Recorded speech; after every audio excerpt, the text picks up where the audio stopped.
500 నుంచి 600 కోట్లు కలెక్షన్ పక్కా. అన్నిటికంటే సూపర్ సినిమా. ప్రతి ఒక్క ఫ్యామిలీ, చిన్నపిల్లలు, పెద్ద పిల్లలు, లవర్స్ అందరూ చూడాల్సిన సినిమా భయ్యా. వెంకటేష్ గారిని ఇట్లా చూపించాడు ఈ సినిమాల కంటే పిచ్చి చూపించలేరు ఎవరు. ఏ డైరెక్టర్ కూడా పిచ్చి చూపించలేడు.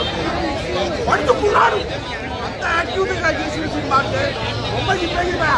చింపేసింది 135 రోజులు పక్క 500 కోట్లు కాదేస్తుంది.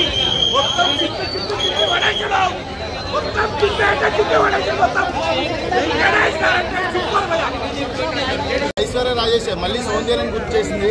వెంకీ మామ సౌందర్య కాంబినేషన్ అప్పట్లో చాలా మంది తెలిసిందే. మళ్ళీ రిపీట్ అయింది, రీలోడ్ అయింది అన్నమాట. మళ్ళీ ఐశ్వర్య ఓవరాల్ గా సినిమాకి 5 to 5 వచ్చు కదా. ఈ సంక్రాంతి విన్నరు ఖచ్చితంగా వెంకీ మామ. ఫైట్స్ ఎలా ఉన్నాయి? Fights ultimate. ఒక రకంగా చెప్పాలంటే ఎక్కువ ఫన్ యాంగిల్ లో జనరేట్ అవుతుంది. సినిమా మొత్తం కూడా ఫన్ యాంగిల్ లో చూపిస్తారు. బాగా అనిపించింది. చాలా మంచిగా చేశాడు. ఉన్న క్యారెక్టర్ కి న్యాయం చేశాడు. ప్రతి ఒక్కరు కూడా ఎక్కువ ఫోకస్ ప్రతి ఒక్కరికి ఎవరి మీదకి వెళ్ళిపోయిందంటే మీనాక్షి చౌదరి మీద. మీనాక్షి చౌదరి ఫిగర్ అటువంటిది. నెంబర్ 1 లుక్స్ తో, పర్ఫెక్ట్ ఫిగర్ తో అందరిని కూడా మెస్మరైజ్ చేసింది. ఎక్స్ గర్ల్ ఫ్రెండ్ గా మళ్ళీ అందరూ కూడా పిచ్చెక్కించింది.